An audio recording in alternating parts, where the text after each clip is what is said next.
함께 기도하겠습니다. 참 좋으신 하나님, 새벽을 깨워주시고 이 아침에 주의 말씀을 묵상케 하시니 모든 것이 주의 은혜입니다. 하나님, 세상 사람들을 따라가지 아니하고 예수 그리스도를 좇아 나가는 삶 되게 하여 주시고, 주님께서 주시는 담력으로 그 사람들과 어깨동무를 같이 하는 것이 아니라 하나님 앞에 무릎 꿇고 자복하며 나가는 귀한 신앙의 힘이 우리의 삶을 지배할 수 있도록 인도하여 주시옵소서. 그 안에 있는 기쁨과 언약을 기억할 수 있도록 주여 도와주시옵소서. 오늘도 주를 의지하며 나가오니 이 모든 말씀 예수님 이름으로 기도드립니다. 아멘. 우리 93장 함께 찬양하겠습니다. 찬송가 93장입니다. 우리 1절 4절만 찬양하겠습니다. 예수는 나의 힘이요 내 생명 되시니, 구주 예수 떠나 살면 죄 중에 빠지리.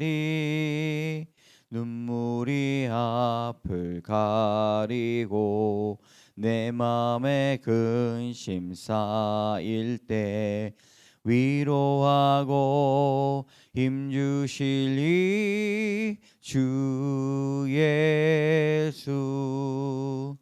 예수는 나의 힘이요 내 소망 되시니, 이 세상을 떠나갈 때 곧 영생 얻으리. 한없는 복을 주시고 영원한 기쁨 주시니, 나의 생명 나의 기쁨 주 예수. 아멘. 함께 기도합니다. 참 좋으신 하나님, 이 아침에 주의 말씀을 사모합니다. 마태복음을 시작했는데 예수 그리스도의 이 땅에 오심이 우리에겐 하나님의 사랑과 죄를 구원하실 것과 또 우리를 날마다 하나님과 함께 동행하게 하신 것, 그 모든 것, 그 뜻을 알게 하여 주시옵소서. 오늘도 또 아기 예수님을 경배하는 또 동방 박사를 만납니다. 하나님, 시간 우리도 주 앞에 드릴 것, 주의 고난과 주의 왕으로 오심을 기억하며 우리 삶 가운데 기쁨만, 황금만 얻는 것이 아니라 모략과 그 뜻 안에 품어 있는 고난을 달게 받아 주의 뜻을 이루며 주를 닮아 나가는 우리 모두가 되게 하여 주시옵소서. 말씀으로 우리의 삶을 해석하여 주시옵소서. 모든 말씀 예수님 이름으로 감사드리며 기도드립니다. 아멘. 오늘 마태복음 2장 1절에서 12절까지의 말씀 같이 읽습니다. 헤롯 왕 때에 예수께서 유대 베들레헴에서 나심에 동방으로부터 박사들이 예루살렘에 이르러 말하되, 유대인의 왕으로 나시니가 어디 계시냐? 우리가 동방에서 그의 별을 보고 그에게 경배하러 왔노라 하니, 헤롯 왕과 온 예루살렘이 듣고 소동한지라. 왕이 모든 대제사장과 백성의 서기관들을 모아 그리스도가 어디서 나겠느냐 물으니, 이르되 유대 베들레헴이오니 이는 선지자로 이렇게 기록된 바, 또 유대 땅 베들레헴아 너는 유대 고을 중에서 가장 작지 아니하도다. 내게서 한 다스리는 자가 나와서 내 백성 이스라엘의 목자가 되리라 하였음이니이다. 이에 헤롯이 가만히 박사들을 불러 별이 나타난 때를 자세히 묻고 베들레헴으로 보내며 이르되, 가서 아기에 대하여 자세히 알아보고 찾거든 내게 고하여 나도 가서 그에게 경배하게 하라. 박사들이 왕의 말을 듣고 갈새 동방에서 보던 그 별이 문득 앞서 인도하여 가다가 아기 있는 곳 위에 머물러 서 있는지라. 그들이 별을 보고 매우 크게 기뻐하더라. 집에 들어가 아기와 그의 어머니 마리아가 함께 있는 것을 보고 엎드려 아기께 경배하고 보배합을 열어 황금과 유향과 모략을 예물로 드리니라. 그들은 꿈에 헤롯에게로 돌아가지 말라 지시하심을 받아 다른 길로 고국에 돌아가니라. 아멘. 오늘 이 말씀을 보았을 때 우리 아기 예수님의 이제 탄생이 나타났습니다. 아기 예수님의 탄생이 그냥 우연히 이루어진 것인가? 절대 아니죠. 예언대로 구약에서 말씀하신 대로 그것들을 차곡차곡 하나씩 증거대로 보여주십니다. 우리의 삶도 마찬가지입니다. 우리의 삶도 하나님께서 우연으로 태어나게 하신 것이 아니라 하나님의 모든 계획하심과 태초에 있으셨던 그런 삶에 대한 우리 계획들이 온전히 이루어지고 있다는 것이죠. 오늘 아기 예수님께서 이 땅에 오셨을 때 어느 때 오셨는가? 이 헤롯 왕 때 오셨다라고 오늘 1절에 말씀하고 있습니다. 헤롯 왕 때 예수께서 유대 베들레헴에서 나심에 동방으로부터 박사들이 예루살렘에 이르러 말하였다. 동방으로부터 왔던 이제 별을 관측하던 이 박사들이 아주 오랫동안 그들이 이제 천체를 연구하던 중에 이 아기 예수님의 탄생을 알리는 어떤 징조가 있었다는 것이죠. 그 징조가 모든 사람들에게 다 보여진 것이 아닙니다. 늘 연구하고 또 공부하고 또 하나님께 집중하고 또 여러 가지 그 징조를 알아챌 수 있는 하나님을 아는 지식들이 있을 때 그들이 우리에게 보여진다는 것이죠. 이때에 헤롯 왕 때라고 말씀하고 있습니다. 두 가지의 인물이 두 분의 인물이 아주 교차적으로 나타나고 있는데 바로 헤롯 왕 그리고 예수님입니다. 아주 대조되는 인물이죠. 헤롯은 아주 정치적으로 약삭빠르고 또 성품적으로는 굉장히 분노가 있고 다혈질적인 아주 괴팍한 그런 사람입니다. 그렇기 때문에 그 힘든 로마 시대 때 이 분봉왕으로서 자신의 정권을 잡고 아주 괴팍한 성격으로 자신의 왕권을 위하여서 가족들 또한 아들들을 죽일 만큼 아주 분노가 가득 찼던 사람입니다. 반대로는 이제 예수님 이 땅에 겸손의 왕으로 오시고 또 아기 예수님의 모습을 통하여서 많은 사람들이 낮은 자로 오셨다. 낮은 곳에서 오셨다. 베들레헴에서 오셨다. 그렇게 하면서 이제 언약을 이루신 것을 우리는 볼 수가 있는데 우리는 이 사건을 보면서 얻을 수 있는 교훈이 무엇이 있는가? 사람은 시대를 잘 타고나야 된다라고 하는 말이 있죠. 그러나 그 한 단계를 뛰어넘어서서 어느 시대건 그리스도의 사람으로 하나님을 경외하는 사람, 두려워하는 사람으로 살아갈 때 하나님 반드시 사명을 이루신다는 것입니다. 예수님께서 그 어려웠던 로마의 시대에 이 헤롯 왕 때의 시대 어느 것도 의지할 수 없는 그때에 오셔가지고 많은 제자들을 세우시고 또 십자가의 도를 이루셨던 모습들을 보았을 때 사람이 시대를 잘 타고나는 것 그 이상으로 사람이 시대를 이끌어가고 한 사람이 세상을 바꿀 수 있다는 그 사실을 우리는 말씀을 통해서 알 수가 있습니다. 여러분 우리는 지금 무엇을 할 수 있습니까? 상황 탓, 남 탓, 그리고 시대 탓, 개인의 어떤 환경 탓하기보다는 하나님께서 주신 그 사명을 가지고 예수 그리스도의 온전한 뒤를 쫓아 시대를 바꾸고 시대를 이끌어가는 그러한 하나님의 사람들 다 되어야 할 것입니다. 이때에 많은 사람들이 그 일들을 알지 못했는데 몇몇 부류들이 알았죠. 우리가 성경에 누가복음에 나와듯이 목자들도 알았고 또 마리아의 가족들도 알았습니다. 또 오늘은 동방 박사들이 알았고 또 이 헤롯 왕궁에 있었던 많은 사람들이 그 소식을 접했습니다. 근데 어떤 사람들은 경배하러 가고 또 기쁨을 가지고 또 함께 이 구세주 나심을 기뻐하였는데 헤롯 왕만큼은 매우 불안해했습니다.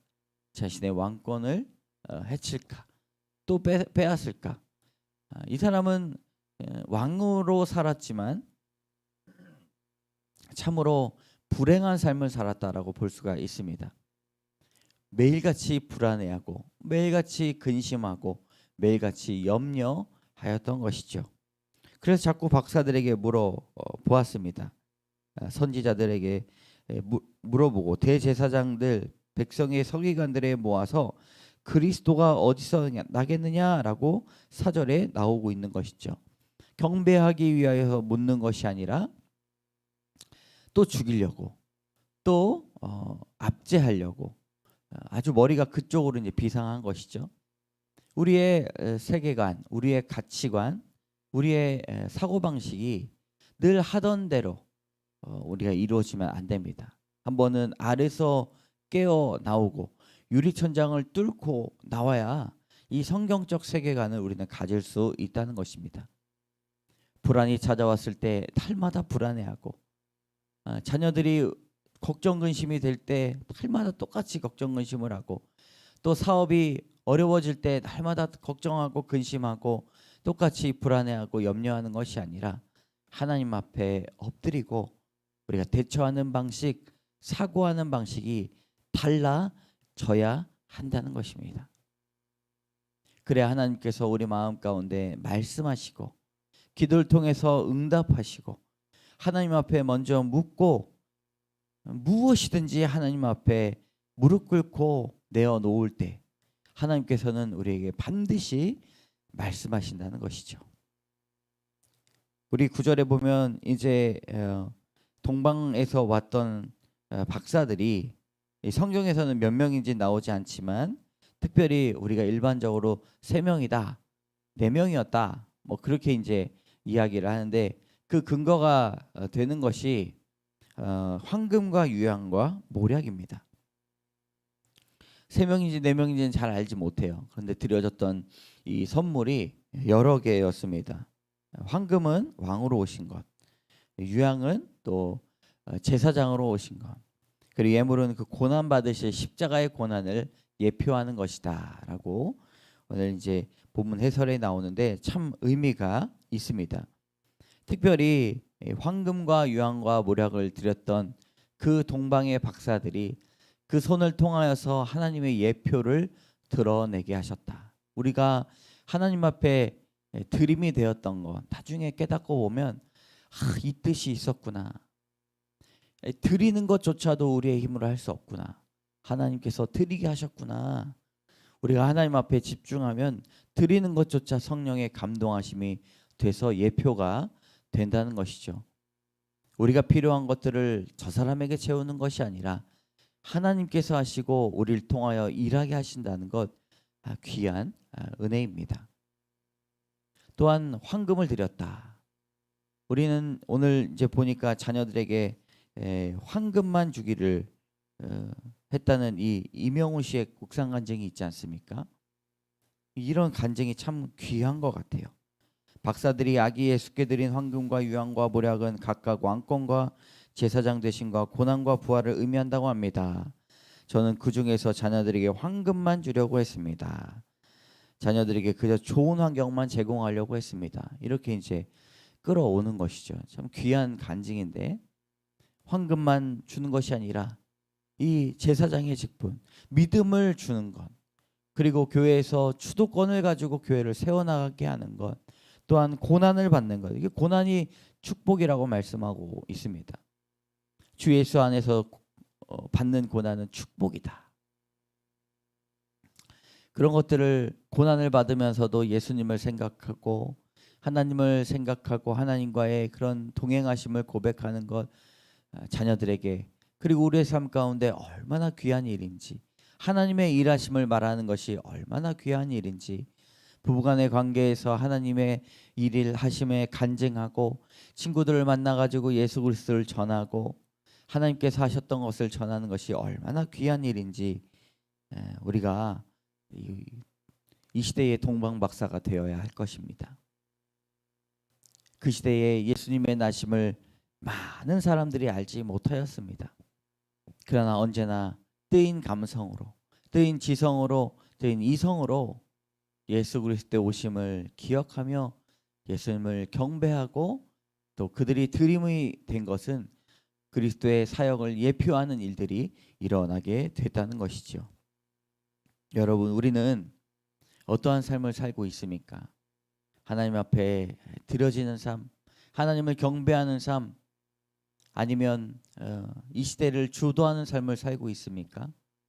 기도의 자리에서 하나님 우리에게 사명을 다시 한번 부릴 듯 일어나게 하여 주시고, 주님께서 날마다 우리와 함께 하시는 그 은혜 가운데 우리의 것을 드리는 귀한 일들이 일어나기를 주님의 이름으로 축복합니다.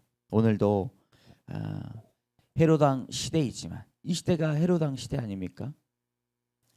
예수 그리스도의 사람이 일어나 온전히 주님을 전하고 세상을 주도하고 변화시키는 귀한 사람들이 많아질 수 있도록, 그리고 내가 예수의 사람, 그리스도의 사람 되게 해달라고 여러분 기도하시고요. 우리 자녀들에게 황금과 또 유향과 모략의 은혜가 있기를, 우리 청년부에게 황금과 유향과 모략의 은혜가 있기를, 여러분 이 두 가지를 놓고 기도하는 시간 갖도록 하겠습니다. 제가 잠깐 기도하고 개인적인 기도 시작하겠습니다. 참 좋으신 하나님 감사합니다. 우리가 예수님을 안다고 하지만 주님을 날마다 경배하고 말씀에 순종하기보다 그저 예수님에 대한 지식을 쌓고 만족하는 데 머물러 있습니다. 하나님, 이제는 온전히 주님 앞에 나와서 예수님께 경배하고 또 예수님을 예배하고 기쁘시게 하는 것이 인생의 최우선으로 삼고 주어진 환경에서 우리가 맡겨주신 영혼의 구원을 위하여서, 자녀들의 영혼의 구원, 우리 친지들의 영혼의 구원, 만나는 사람들에 대한 영혼의 구원을 놓고 기도하고 기도의 제단을 쌓고 기도의 은혜가 강물같이 흘러나가는 우리 귀한 성도들 다 되게 하여 주시옵소서. 모든 말씀 예수님 이름으로 감사드리며 간절히 기도드립니다. 아멘. 여러분 개인적으로 15분 이상 기도하고 하루를 시작하시면 좋겠습니다.